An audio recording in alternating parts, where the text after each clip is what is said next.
to intelligent. Such immigrants, he warned on this program last night, will destroy the Australian way of life. Now, tens of thousands of viewers later rang in to our poll on the issue. We'll tell you the surprising result in a moment.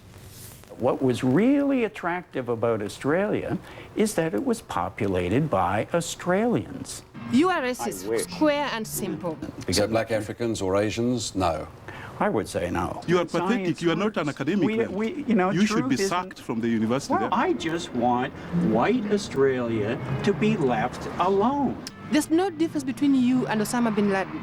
Every time I go to Westfield Parramatta, well, first of all, what I do notice there is the complete absence, virtually, of white Australians. Come out to Parramatta, he said, so we did. Migrants have always lived in working-class suburbs of Australia. Used to be Irish and English, then Greeks and Italians. Today in Parramatta you find Chinese and Indians, Lebanese and Iranians, the whole rich melting pot. Does this worry you, what you're seeing here? I mean, there are plenty of whites, obviously. Oh, yeah. I mean, as I say, personally, I'm not afraid or anything, if that's what you mean. Doesn't that add colour and flavour and something special to the place? I think Australia would have been better off to follow Japan's lead and retain its ethnic homogeneity. The fact is, over half the Parramatta population has white faces. But, Professor, let's not worry about the truth. It's those stupid, violent black Africans we have to keep out, and all those clever Asians. Oh, I said that blacks, on average, are clearly much more likely to be found engaged in criminal behavior than whites. Crime has nothing to do with the color. Any person can commit a crime.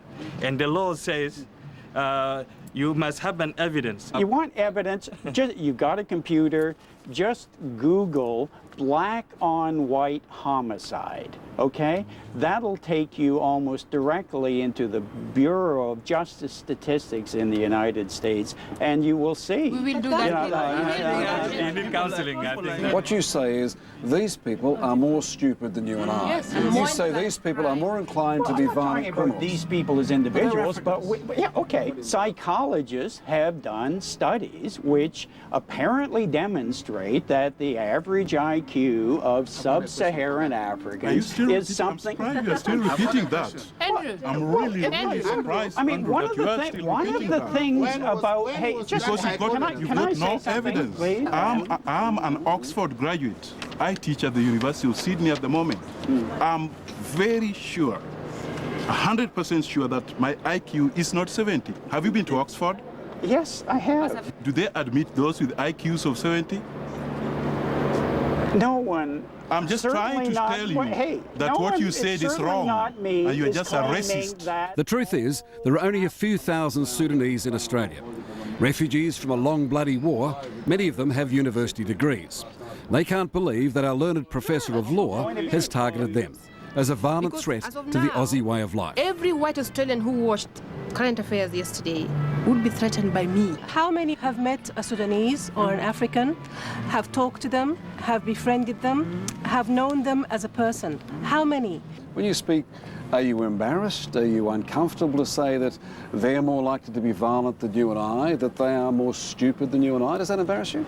No, I'm not embarrassed. I mean, I'm an academic. I mean, my business is to talk about the way things are. I'm trying to distinguish truth from falsity. But that's if what you get an we do. IQ rating of 70, which is the one you quoted last night, that you say average sub-Saharan Africans have, in Australia an IQ of 70 is mentally retarded. Yes. I know. Look, one can certainly say that that's one possible explanation for the fact that the societies in sub-Saharan Africa never developed the wheel. I wonder what you never had a multi-story building. Because they're stupid. Because they're stupid. Well, I'm just saying, I think it's a good thing to have different cultures in Australia because that's what makes Australia so good. These college students, whose parents came from half a dozen different countries, all believe that immigrants should assimilate, that they should become Australians. What they can't believe is that Professor Fraser is calling on a new white Australia policy. Would you mind if your children were part of an ethnic minority? I think it just makes you a richer person, understanding cultures of a different, other than what you were brought up with. I've got kids, and I'm very aware of the fact that whatever comments I make about other races around my children is instilled in their brain forever. Do you feel sorry or not? No. You need to apologize. Do you feel sorry for that?